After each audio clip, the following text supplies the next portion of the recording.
Good morning, good morning. We're going to get started here pretty soon for our May 12th, 2026 Indigenous Emergency Management briefing with information news you can use.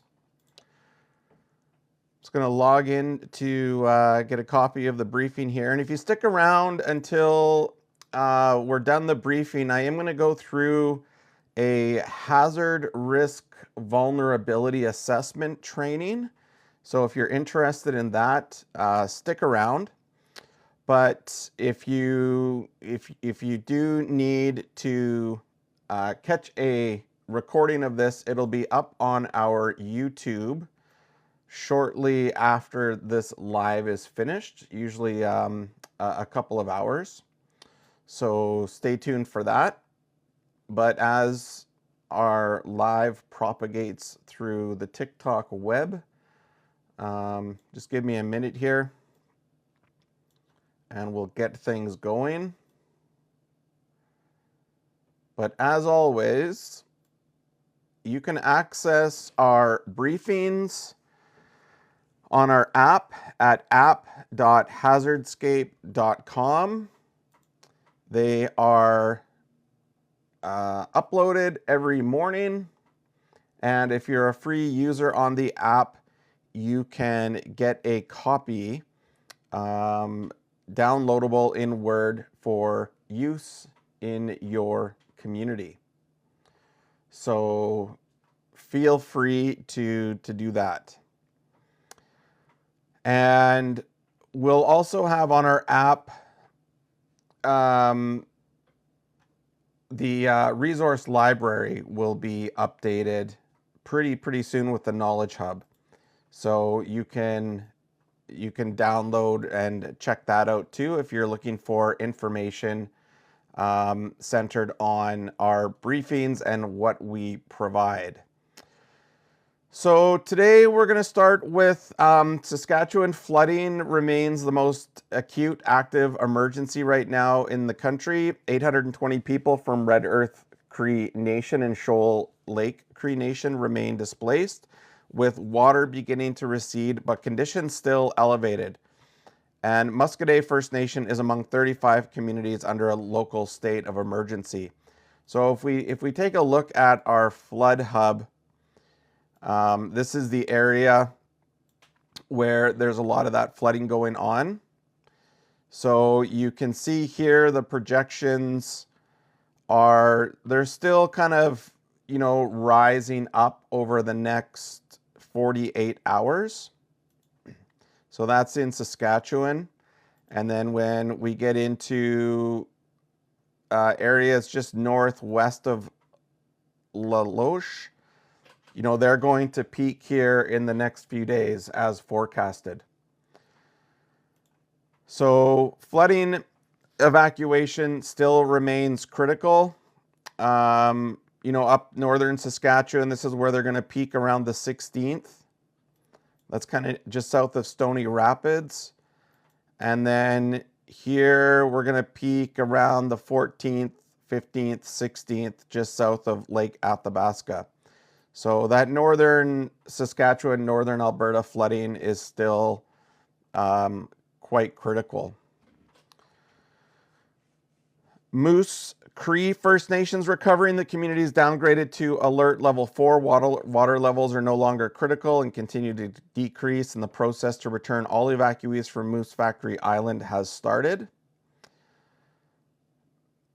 Of course, we've still got Manitoba. They've declared a provincial public health emergency over HIV. Indigenous people are disproportionately affected.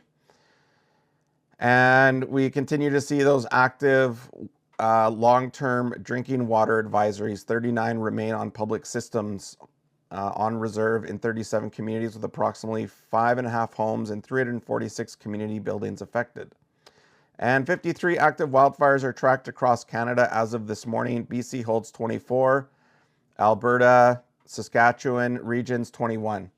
So we'll get into the wildfire component in just a minute.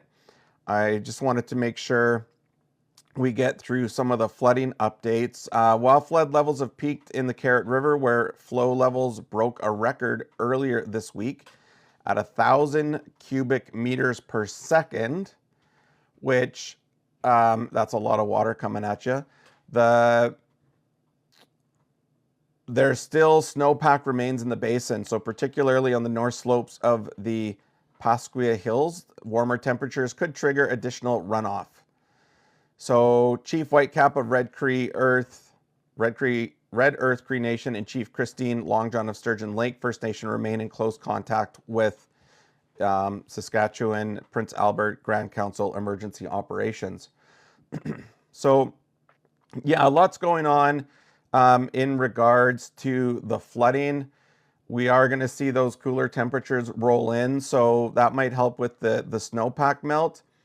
But yeah, it's just continued flooding, and you know, when you're evacuated for a few weeks, and you know, luckily it hasn't been as warm, but those, you know, the risk of mold and things happening to a home when it's evacuated, you want to make sure you get that tested. And we're going to go into some restoration pieces in a bit here, but I wanted to bring up today's fire danger map.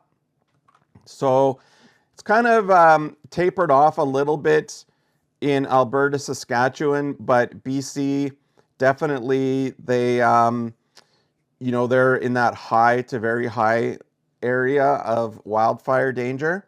You can see even over the last 24 hours, Northwest Territories and Quebec, sort of southeast Ontario, they're now moving into that moderate. So things are changing somewhat quickly in Northwest Territories and Eastern Canada.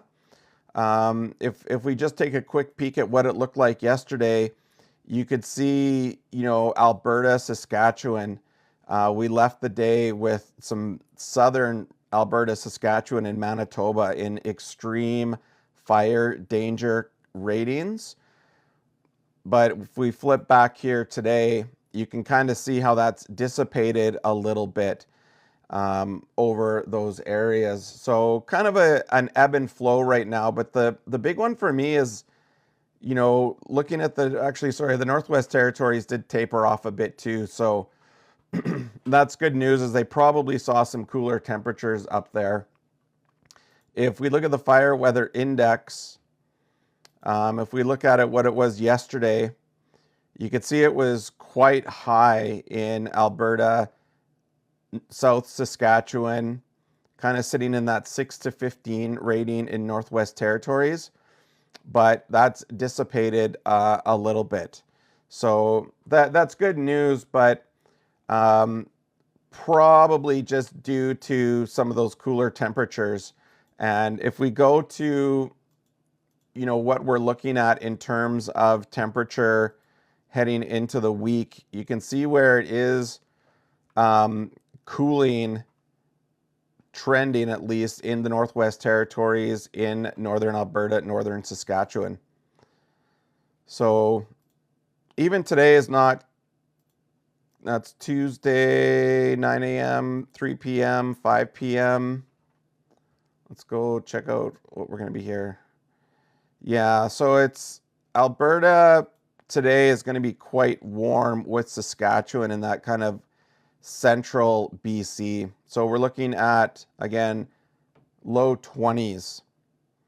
But you can kind of see up there in Northwest Territories where there's a clear kind of line where it's kind of in that 10-degree area, and then it flips right into the 0 to -1.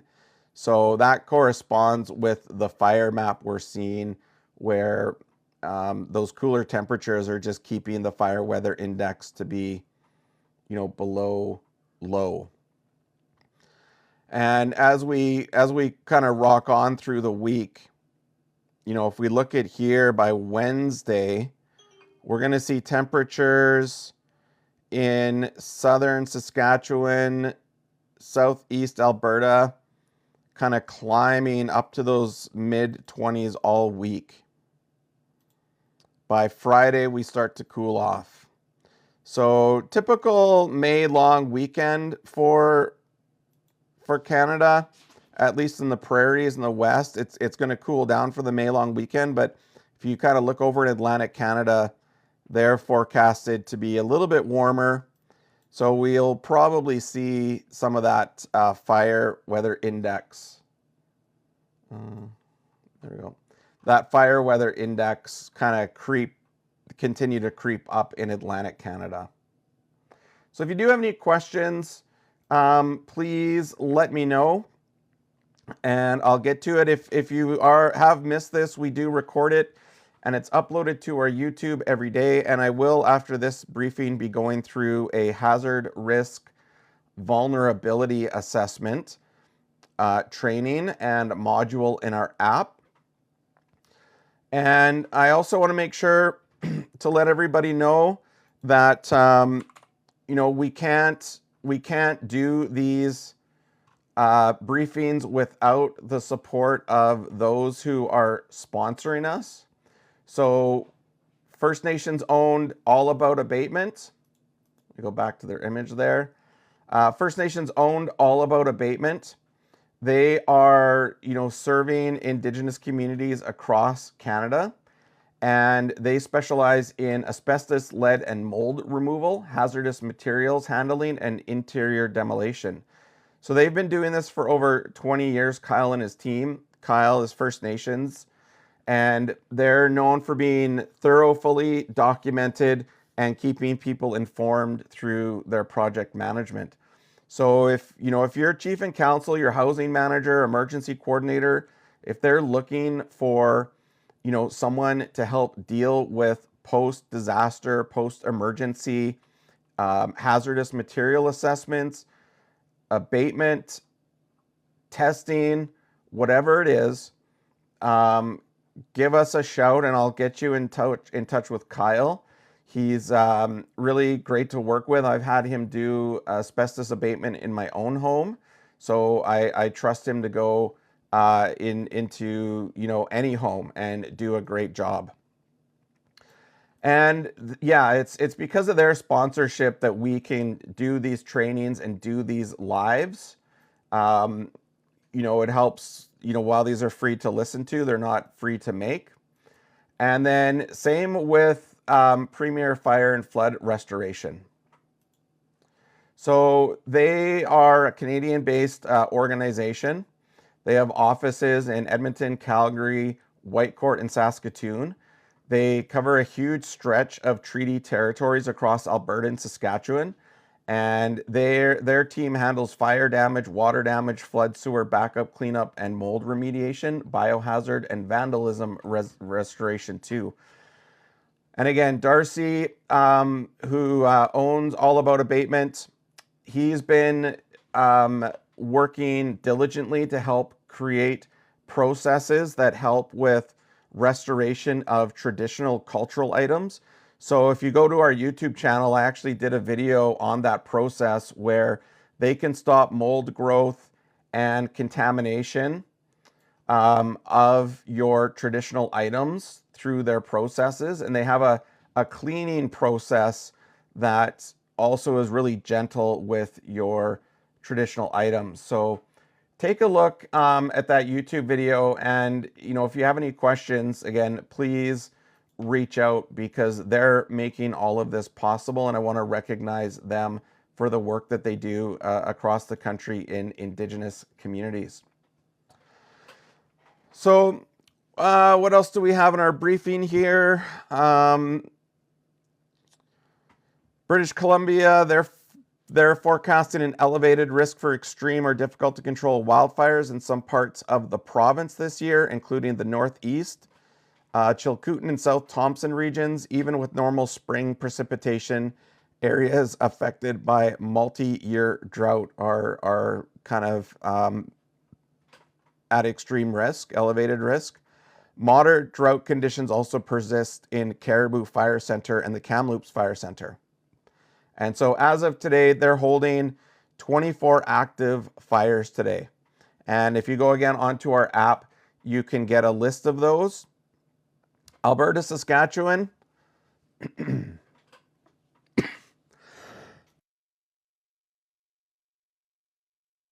Forgot my water today. I gotta go get it, maybe.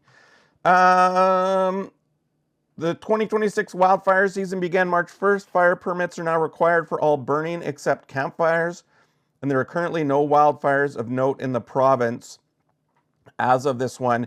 I think last night there was an evacuation order near Whitecourt in Woodland County. That one, it does look like they turned it down to an advisory, so that was attended to quite quickly. But you can get a full list of all the active wildfires. If we look at the wildfire map, you can kind of see where that one was WWF 17. It hasn't been updated since last night. Last night it was out of control, but I do know the Alberta Emergency Alert went to an advisory. Up in kind of the northeast parts, Peace River, those are all holdover fires from April 2026. So nothing new up in the north. And BC, there still continues to be some little clusters of fires down south, just east of Kelowna. But it looks like crews are getting to fires quite quickly. The one by just west of Dawson Creek, 40 hectares out of control. And then we've got a small 1 hectare fire that was updated on May 8th. So we'll see what happens with those updates. But it looks like crews are getting onto these fires really quickly and taking care of them.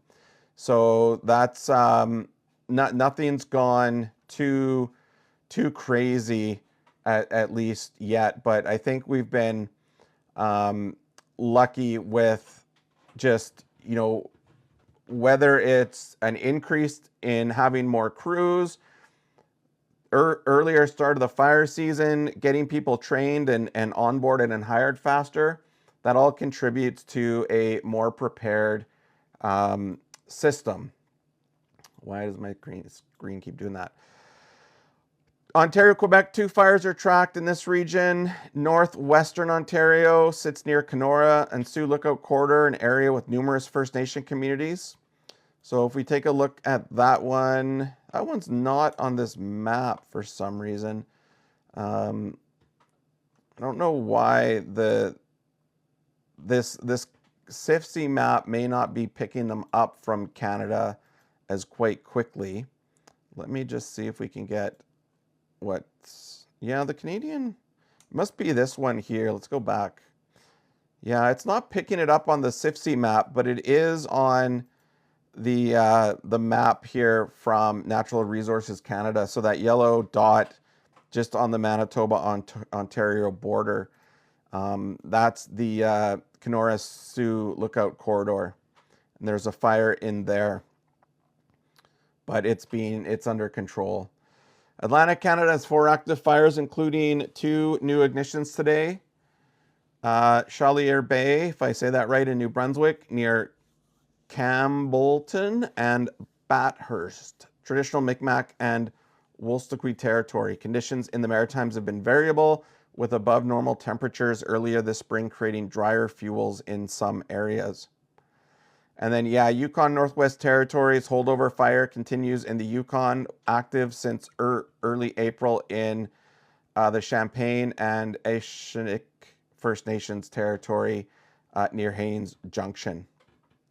So, there's fires going on, but again, crews are getting to them quite quickly, and we're not seeing those big startups in northern Alberta yet, mostly because the fire danger there is still relatively, reasonable, right? It is kind of getting into that high to very high, but nothing is igniting, and that could just be the result of not a lot of storms, no lightning, human activity, maybe those fire bans and people through public education. But again, it's only May the 12th, so we're used to seeing those bigger flare-ups kind of in the long weekend kind of time frame. In terms of special weather statements, just in general, see if we have any of those. Nothing of note today for special weather statements. Weather looks pretty average to normal across the country. So rain, frost, snow, high winds, all of that seems to be quite quiet right now. The only thing that's going on is kind of that flooding up in Saskatchewan. There were some frost advisories in effect for parts of Ontario, but they're all yellow, so they're not. That's why they're not picking up on that Environment Canada map for extreme weather warnings. So kind of good news there. What else do we got here that I haven't mentioned? I think the Jordan's Principle renewal, that's what we're tracking, but that was all announced earlier. First Nations clean water legislation, that's all being tracked in the news. Arctic update. Water crisis from December 25th has been resolved up in Nunavut in that community. I can't remember how to say it. Quigarg. I don't know, that's probably wrong. Sorry, Nunavut. National census deadline is today. Iqaluit Elders Society has been appealing to Nunavut elders to take part in this year's census.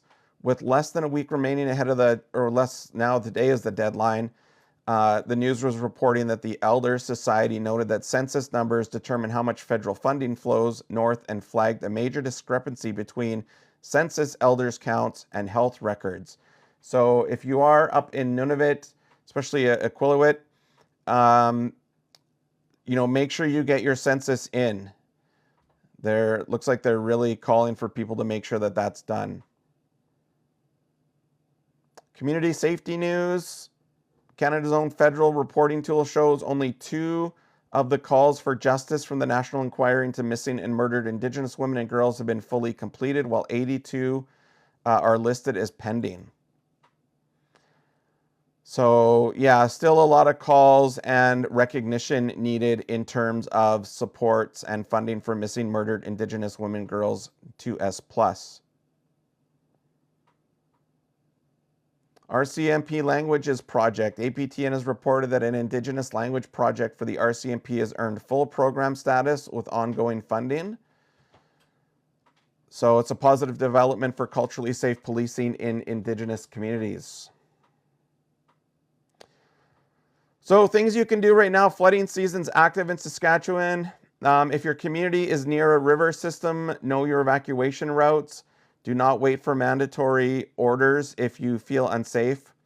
Priority evacuees, elders, people with medical needs, pregnant women, children should be ready to move on short notice. And if they do move, go with them. We know that for Indigenous evacuations, often priority evacuees will be evacuated ahead of their families, and sometimes they can get separated in welcome centers in situations like that. So, if they do, head out with them. They should just hire RCMP that have no false egos but have balance. This is hard to achieve. Yeah, it's hard, Osiris. Thanks for that comment. It is difficult to do that, but hopefully as public education continues and people get into the RCMP and understand reconciliation, it's a long process, but hopefully that, over time it gets better. Wildfire season, clear combustible materials at least 10 meters from your home. You can prepare a 72-hour emergency kit, but I always like to say if you're not under an evacuation, just get a list. Keep it up of things that you would grab. Don't necessarily have to make it right now, but just get the list and keep that handy. And then if you are at risk of evacuation, you can start filling in your grab and go bag. Know routes out of your community and register your household with your band emergency coordinator if they have that process in place.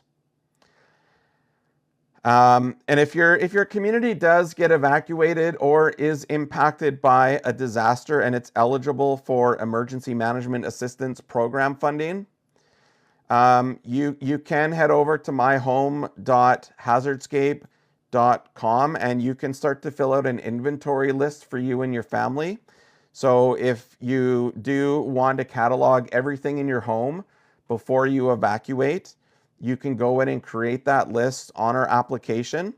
And if your home does experience loss or damage that is eligible for financial assistance, you can go in there and you'll have all of that cataloged, including your cultural items.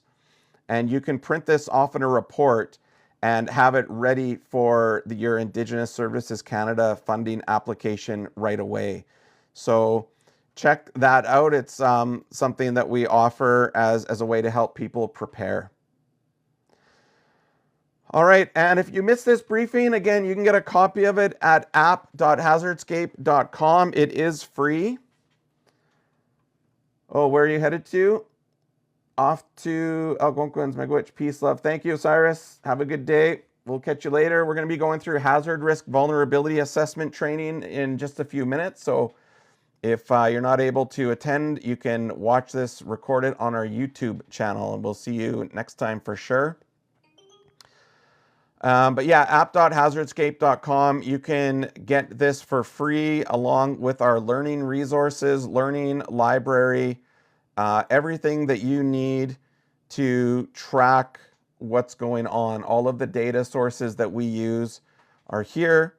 And we couldn't do this. We were able to do all of this because we've now got some sponsorship from Premier Flood and Fire out of Edmonton, Whitecourt, Saskatoon offices. They do restoration services. They even do vandalism cleanup, and they're sponsoring our lives and making sure that everything that we're doing here is accessible for First Nations, Inuit, and Métis communities. And they're also sponsoring and partnered with us also, as well as First Nations owned All About Abatement. So, nobody, First Nations know, right? Inuit communities, Métis remote communities know housing is underfunded. There's a lot of mold in homes. There's still asbestos and lead and hazardous materials. That's why Kyle at his team, they focus on hazardous materials, services, abatement, and assessments for Métis, Inuit, and First Nation. So if those are things that you need, please reach out to them, because they are making this possible for all of us to be on here and to get all of these resources and tools to enhance the awareness of emergency and disaster management across Indigenous communities across Canada. So yeah, that's the briefing part of this for today. Again, if you need it recorded, you can head over to our YouTube later on today and get a copy of the video. Well, let's just adjust that. So what I'm going to do today is, once in a while on these, we do some of our training. If I just stop playing with this, maybe it'll stop. Today, and I want to go through hazards, vulnerability, risk assessments. This is part of our training package. And the reason I'm starting with this one today is because if you do have an account with our app, we have a hazard risk vulnerability assessment tool online that we use not only in our training, but you can use for your community. And the training complements the application. And this is a very unique tool because no one else has created these assessments and planning tools like what we have for Indigenous Emergency Management coordinators.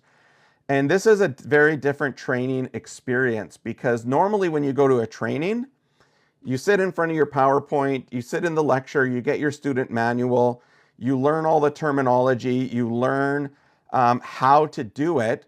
Maybe if the facilitator is good and the course is good, you'll leave with the start of an assessment. But through our training, you actually end up with a full assessment. And you end up with an assessment that you can keep real time and update real time as a living document. And really, when we go through our course, we kind of focus on the vocabulary of what's in our application within the context of modern day emergency management, but we also include things that are culturally relevant to Indigenous communities. So we have missing, murdered Indigenous women, girls 2S+ within our risk profile. We have substance abuse, mental health issues. We have the social aspect of risks to a community within our training, right? It's a all hazards philosophy for First Nations. And we've got all of the tools, processes, procedures in one area. And when you do the risk assessment in your training, in the application, it saves for population into an actual emergency management plan as you go along the way. Let's get rid of that. So what is a hazard, right? It's basically, we've got them all outlined here in our assessment: hydrological, meteorological, geological, geomorphological, environmental, chemical, biological, technological, societal. We even have extraterrestrial, and no, it's not aliens, it's just geomagnetic storms and solar radiation events. And when you're learning about what a hazard is, I mean, this is great, but to see the actual example. So within a hydrological, meteorological, you've got floods, wildfires, extreme temperatures, storms, drought, snow and ice. And you can pick, what's relevant to your community. So we're going to pick, let's go with coastal storm surges. And let's go down to maybe like, if we go to, let's just say landslides. I mean, you could have a lot more here. You can include pandemic. Let's put in missing, murdered Indigenous women, girls. So those are the hazards that you're going to enter into your assessment.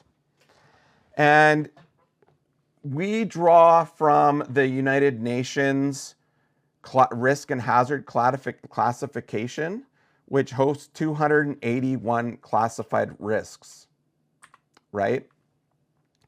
And you're going to be able to draw from all of those. And normally, I think in a risk assessment, it can get a little overwhelming because there are so many. It's like, which ones do you pick?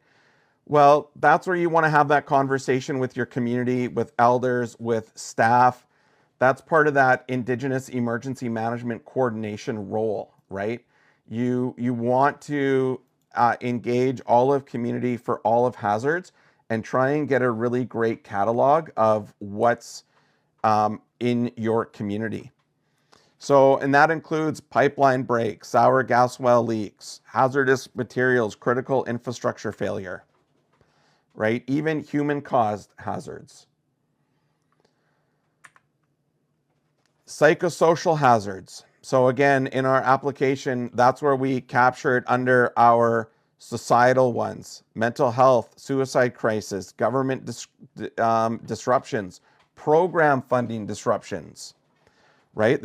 You kind of saw that in Jordan's principle for a little while, even in the Emergency Management Assistance Program.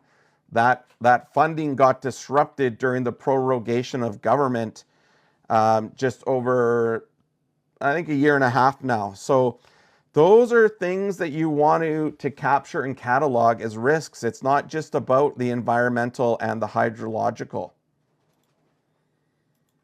right? Post-traumatic experiences for first responders and community members and emergency management team. So where our risk assessment kind of falls in, you get to risk because that's just a calculation of the hazard and how vulnerable are you to it. So, for example, if you live on the ocean and you're right on the coast, you're right exposed, obviously you're more vulnerable to coastal storm surges. So that hazard combined with your vulnerability, that is your risk. Okay? And we do that calculation for you in the app, and I'll show you that really quickly. So vulnerability is really just the characteristics and circumstances of a community or a system or an asset that make it susceptible to damage from that hazard. So if you are a coastal community, good morning, Lisa, thanks for coming back. If you are a coastal community and you're right on the ocean, what are your homes made out of? Are they on stilts? Are they not? Can they be cleaned easily and restored easily? Yes, organized crime within our community, shootings, houses being burned down, and yes, absolutely. That's kind of what I was referencing here under the societal, is we have those community violence, civil unrest, risks and hazards that communities need to pay so much attention to. So figuring out not only what the hazard is, but how vulnerable are you to it, that's really important, right? And risk is just the combination of probability and those negative consequences. And within our assessment, we also do a measure of lack of coping. So how is the community able to cope or, manage the risk? Okay. And you want to get to an acceptable level of risk, because in so many cases, you can't avoid 100% of the risk. There's always going to be hazards, and you're always going to have some level of vulnerability. And you have to get to what's an acceptable level, right? Where you can cope with it and where you can cope with those negative impacts and bounce back and be resilient to them as quickly as possible. And an all hazards approach is just, again, we're looking at providing tools, strategies applicable to all sorts of hazards, and within a First Nations context, making sure that the entire community is involved. Okay, thanks. That's a good question. So what happens with the assessments when they're done? Once you've gone through and you've done your assessment and you get that report, couple of things go into it. And if you do need, that guidance here, we've got the rating guides, but you generate the report. One, you now have an understanding of priorities. So you now have done the assessment that tells you, with evidence, with data, with stories in your community, with input, where do you actually focus? Because what happens often is if you've got coastal storm surge as a risk and a heat wave and a forest fire, and it's the middle of summer, and there's fires around you, chances are, because that's in and around you, you're going to be really focused on that. Or maybe you just came out of an issue where there's been some, water issues and system failures. Those risks for people can always kind of stay on top of mind. Once you're done with this assessment, it's going to give you that clarity of what do we need to focus on and where do we need to focus our funding and our efforts. That's what the assessment does. It's a decision-making tool. But more importantly, it auto-populates into all of the other assessments, and finally, it gets into your emergency operations plan. So you can then, once you've developed that risk assessment, you can start creating hazard-specific plans. So for example, for the flood, you can now start going in to develop a concept of operations, responsibilities, resources. You just take that assessment and you focus on the highest risks and start incorporating those into your emergency operations plan, and you start that planning process. And the reason we designed our tool like this is, oops, wrong one. We want to go to hazard risk assessment, is because your risks, your vulnerabilities change over time as you mitigate, as you prepare, as you plan and deal with deficiencies. Your level of risk changes, and you can go into these reports and update them in real time. So if your hazard and exposure to a coastal storm changes from high to low, you can go in and document that, right? And it will update into your plans, and it will update and cross-populate across your system. The assessment, it depends on how many hazards you conduct or how many hazards you choose. It should take anywhere from 1 to 3 months. Well, it's not really ever complete, right? Yeah, it's not. But you can get to a very, very good assessment. Let's just say your population, if you live in a community of 3,000, and you properly engage elders, community, nation staff, some of the stakeholders and rights holders, your partners, and you go through this process with them, get a lot of that input and that data, you could have a very well done assessment in a few months if you do it properly with the engagement. And you'll from that you'll want to continue, like, let's say for example through the assessment, coastal storm surge is the top priority. Well, from there you might want to engage an engineering firm, right, to look at actual sea level increase. What is the impact of sea level increase? Do some mapping around the flood impact zones, right? You want to take it those steps further and get into that engineering detail, but this assessment is going to give you and point you in the right direction.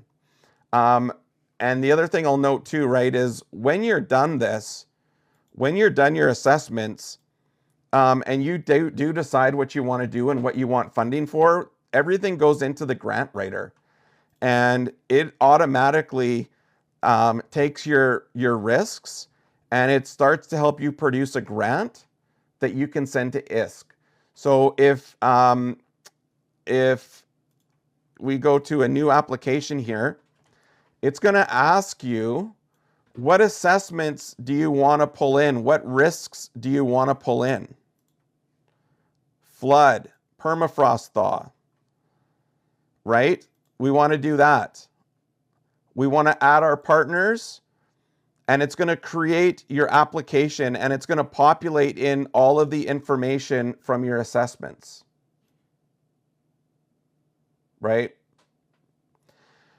So this is kind of a productivity tool. It keeps you organized, keeps you focused. Yeah, that's another issue is all over our community. So we're a very small community. For the last 7 years, companies have been illegally dumping. Yeah, so that's definitely something you want to capture in that assessment, right? Especially too, and get the land tested in those sites and see what's been dumped and how to remediate it. So really, our assessments are just a study using your local data and knowledge to identify hazards and measure their probability, right, to see where you want to focus your time and resources. This is where elder stories, engaging with community, comes into play. It's all very, very important, right? Right? Whatever partners you have, who is it you're going to engage with? And then you come out with your assessment, right? And that includes mental health and cultural integrity.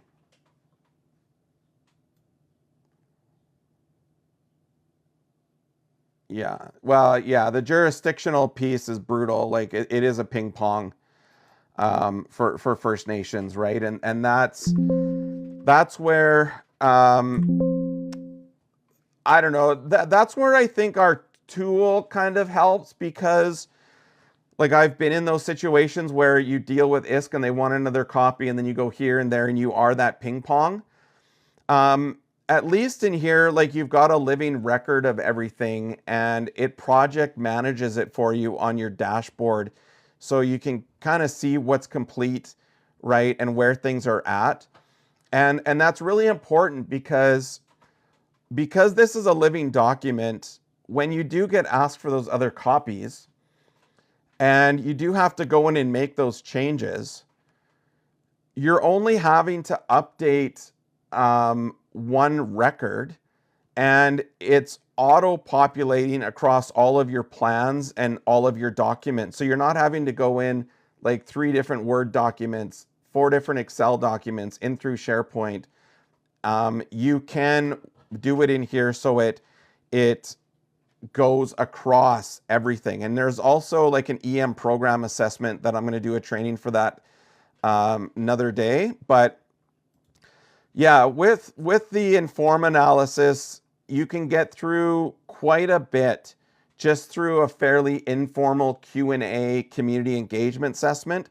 Then you can bring in those technical professionals where you need them to focus on for that collection of, actual data through LiDAR, forecasting, mapping, including GIS, things like that.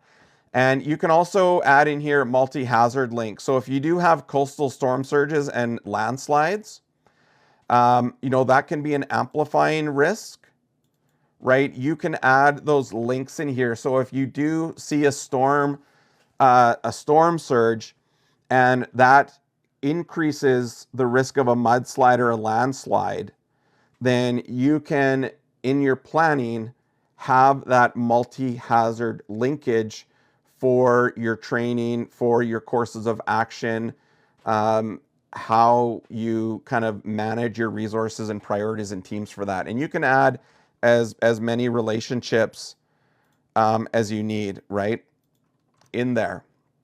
So yeah, if you're just tuning in, this is being recorded. It will be up on our YouTube channel shortly later this morning. Yes, we do lots of presentations in community. Absolutely. That's kind of the next step after this is, people, if they see us on TikTok or they just are familiar with us, we do get invited into communities to do presentations for chief and council and other leadership. So we have a full briefing package on what we do and all of our tools and resources and training and everything like that. So if that is needed, just let us know and we can get you booked in or something. But it's again, when we looked at our briefing earlier, right, and kind of where we're at in the country with our wildfires, 2026 is kind of forecasting to not be the hot year. The forecasting is kind of shifting to next year, but I still think we're going to see a considerable amount of risk prop up this summer, especially in terms of heat. It's still going to be really hot. It's still really dry. The drought conditions map is from March, so that's why it's not looking horrible, because there was quite a lot of precipitation and snow through March and April. Especially April, we got a little bit, some of those kind of like last minute snowstorms. So the drought forecast in April kind of got better, but I think when we see the May forecast and the June forecast, we're going to kind of continue to see the trending that we saw out of last year, right? So just something to keep an eye on as communities prepare for this year.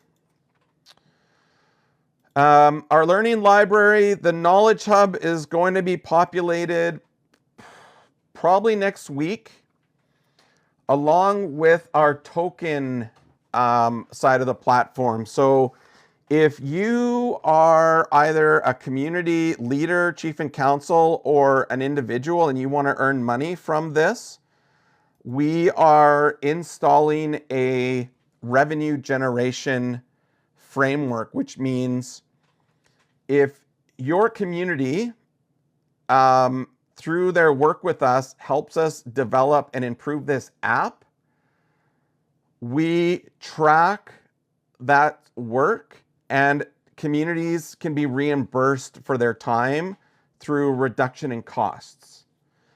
And if you're not with a community, but you're just an individual that wants to help improve this, you can also track your time and commitment in this, and you can be reimbursed through cash payments.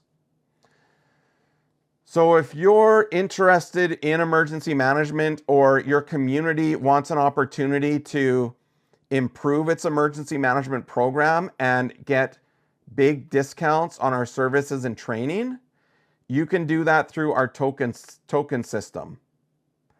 I can give a really quick, let me just do a really quick demo because it's not on the live site yet, but I think I can bust into it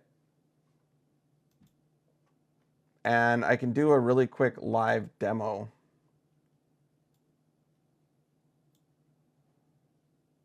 Wait, I'm just gonna have to open it up. Give me a sec here. Just wait. Let me get rid of this one. Yeah, it is interesting. It's something I wanted to do for quite a long time, is somehow incorporate, you know, the gig economy and, you know, all of that stuff. This has to be a truly decentralized application. Like, the goal here is for Indigenous communities to own this platform, right? And we can't do that if it's gatekept by Munyao. And, you know, the data set is owned by one entity. Same with the database. So we're making this kind of like an open source venture. It's not going to be totally open source, like not just anybody can come in and support this, but partnering communities can. So I'll bring up the staging site where I'm testing the functionality of it.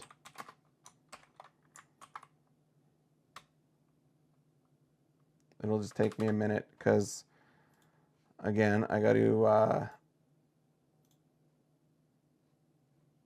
the way that I got to log into the staging site, it takes a couple of steps. So yeah, if you've got you know, friends, fire chiefs, like people that are in emergency management, even if they're self-employed, or they're a student, right? This would be great for students that want to earn a little bit of money. How long are the trainings? Our basic emergency management training is 4.5 days if you go through the entire suite.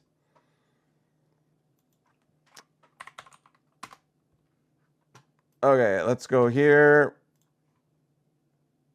But we can break up the training quite a bit if people need it. Okay, so this is what you're going to see. You're going to see the test site. So I'm in a user account. So from the home page, wait a second. There we go. What you're going to see on your dashboard is there's a menu up top here. And you're going to click on it. You're going to see Idea Board and My Tokens. So on the Idea Board, if a community is subscribing to this and they have staff, or if you're an individual, and you can get free access to this app and this Idea Board. You don't have to have a subscription to do this. And you submit an idea, and let's say you want to add a feature for, I don't know, like good practice sharing, right? And maybe this is, if I can spell it right.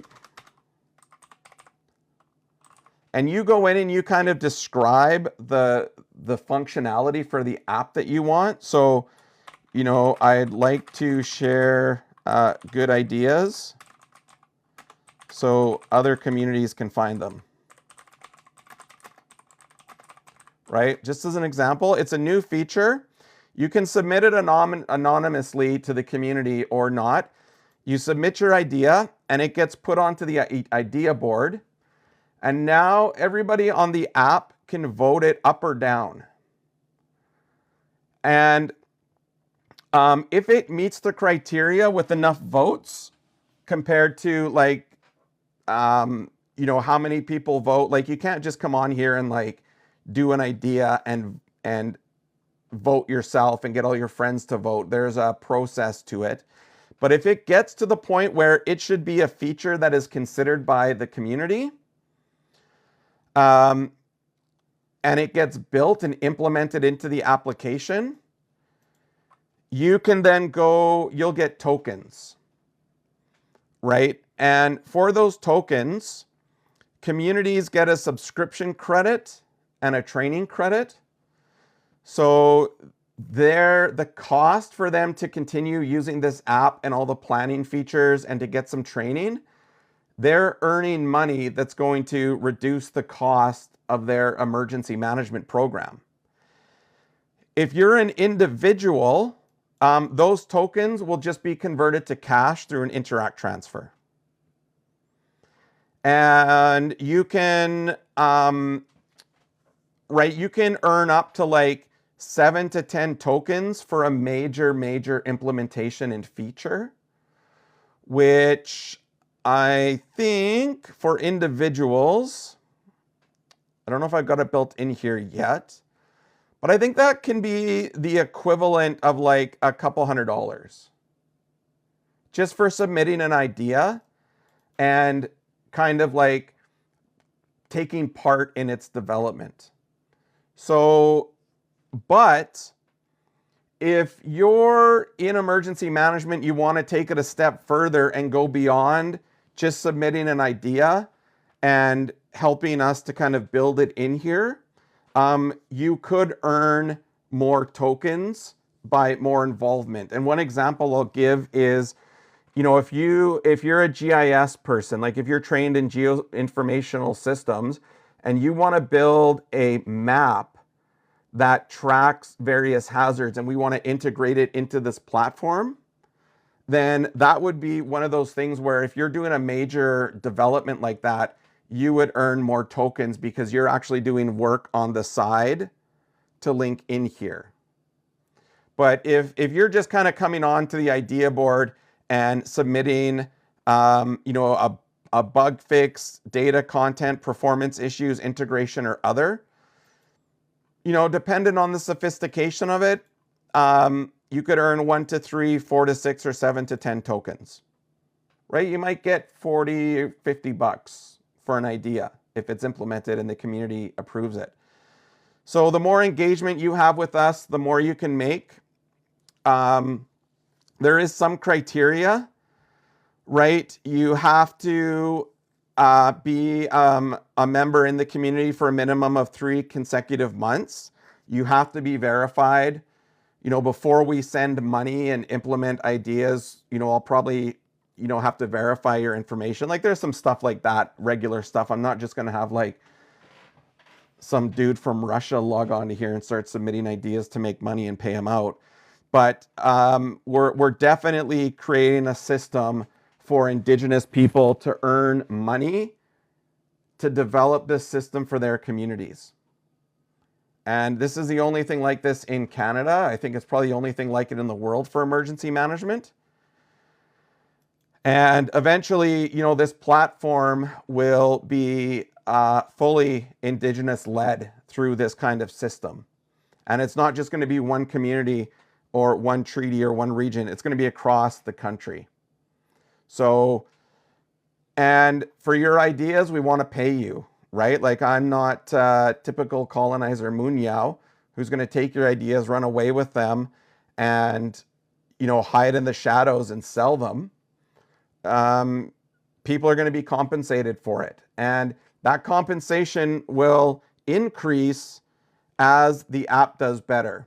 And the other caveat too is, this application, we have to start bringing in revenue to pay people. If you submit an idea right now, it's not going to get a lot of votes because there's not enough people on the app. So as people come on and as we get subscribers and as we bring in communities and we start generating that revenue, members of the app will be informed of that revenue, and you'll start to know when the tokens will be issued. And yeah, this is not like cryptocurrency or anything like that. It's just tokens on here. You'll see this token number increase in your personal account.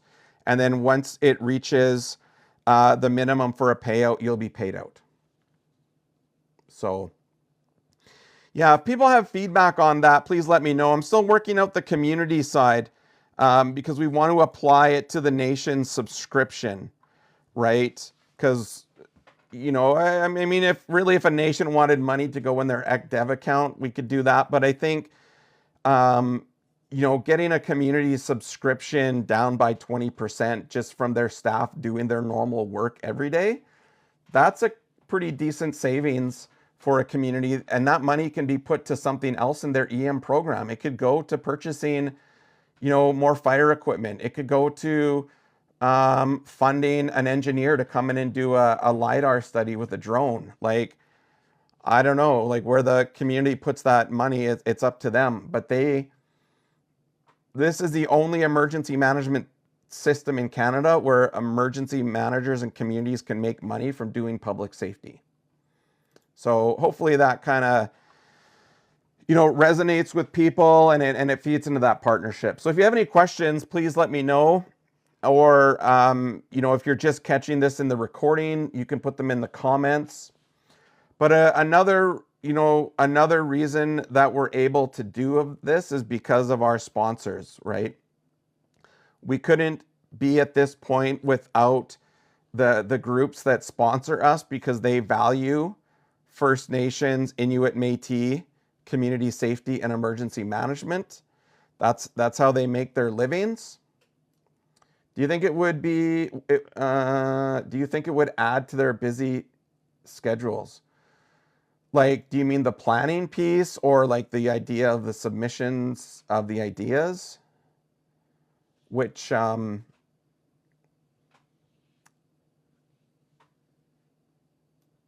I think it would be better to have someone who could just focus on this. Yeah, so I would say if you're an emergency coordinator in a community and you're using the system already, you're doing your work. Like, this is your job, right? You're doing it. And if you're in here and you're like, you know what? I would love to see a map of all of our outputs. And within, kind of like the on-reserve fire assessment, maybe there's another question or a consideration someone wants added. All you have to do is go to the idea board, submit that idea, and it gets updated.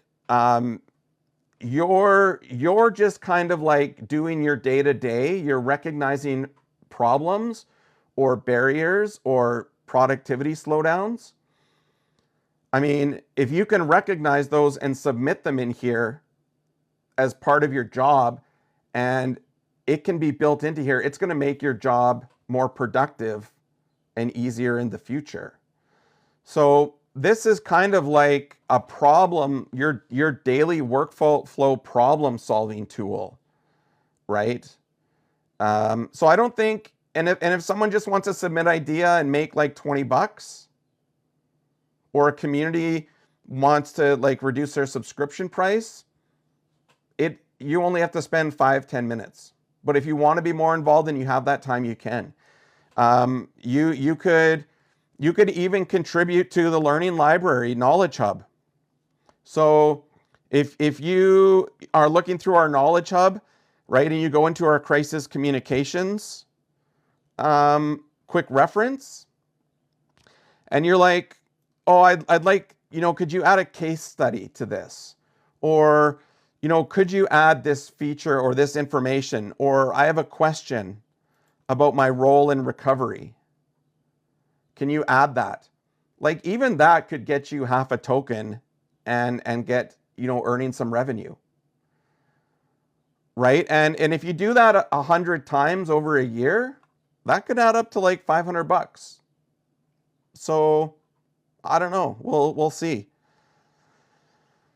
We'll see.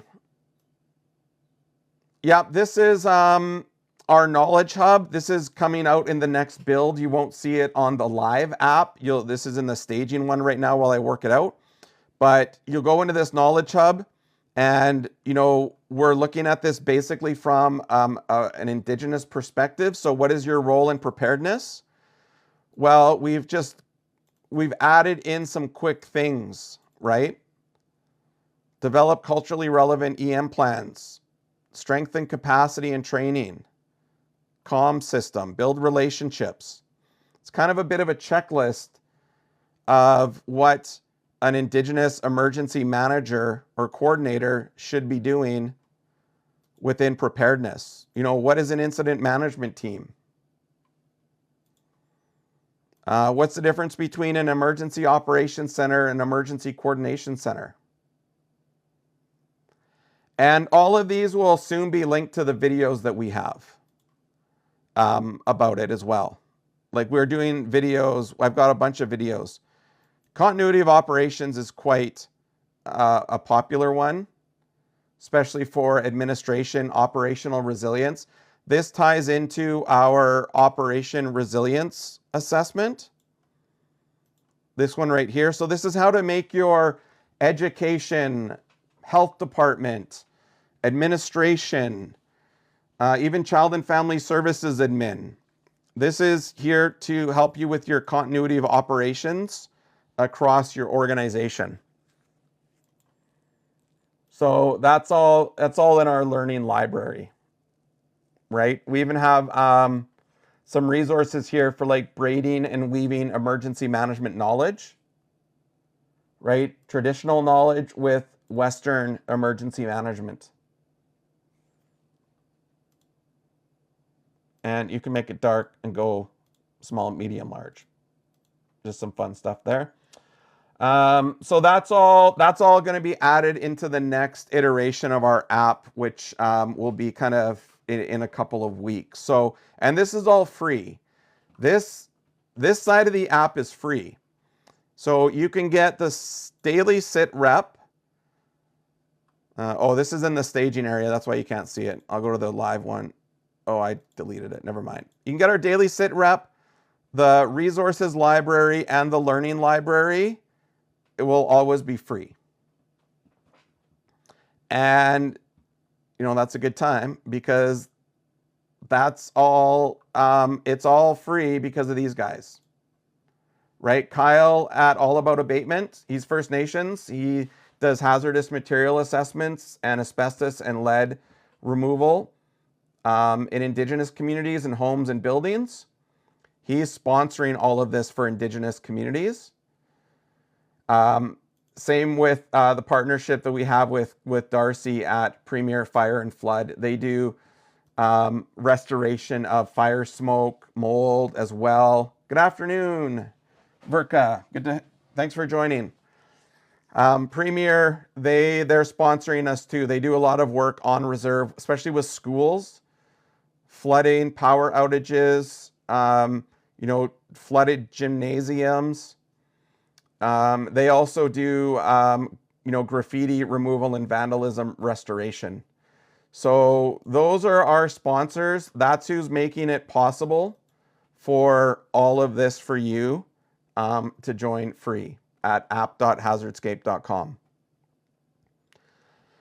And that includes like the idea board and earning the tokens for cash. That's if you just want to help out and contribute to community safety for Indigenous communities, and you've got some ideas, either as a community rep or an individual, you can earn that money back.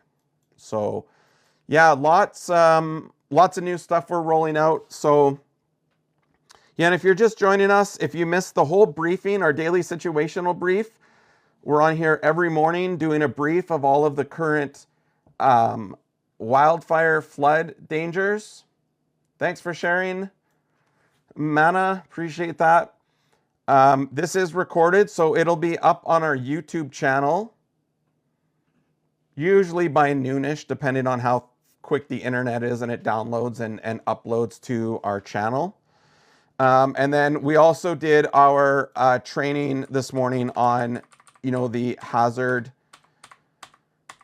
risk vulnerability assessment process within our application and just in general, right?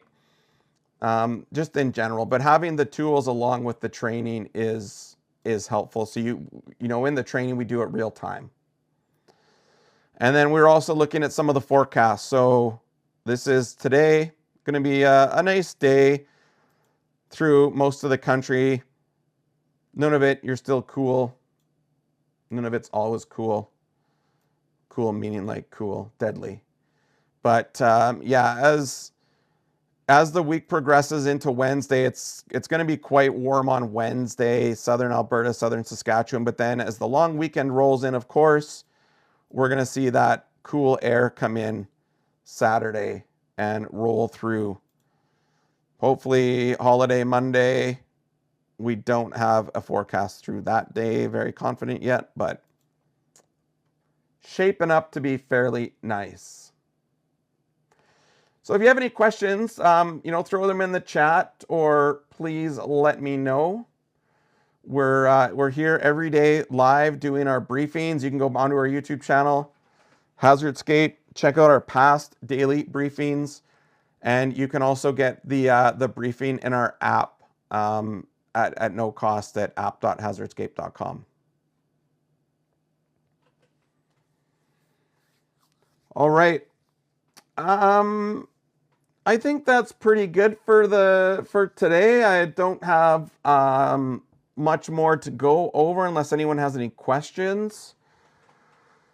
But yeah, you can start thinking about earning the revenue through the token system. You can get on our app for free. You can jump on the dashboard, access all of these community safety materials, and come back tomorrow to watch our daily situational briefing for Indigenous Emergency Management. I'll be back with some more topics and training and information and news you can use. Jay, thanks for tuning in this morning. You too, Lisa, thanks for coming back. And all those who are kind of watching in the background, appreciate it. And if you're watching our recording, please leave us a comment, like, and subscribe so others like you can find it. We always appreciate that. And again, as always, thanks to All About Abatement and Premier Fire and Flood Restoration for their sponsorship and support of this.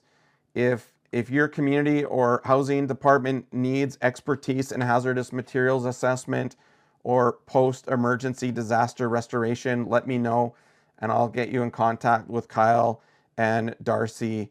Kyle at All About Abatement and Darcy at Premier Flood and Fire. And they'll bring you that expertise that you need to take care of your community. All right, everyone, take care of yourselves and we'll see you tomorrow. Remember, know your hazardscape and stay prepared. See you tomorrow.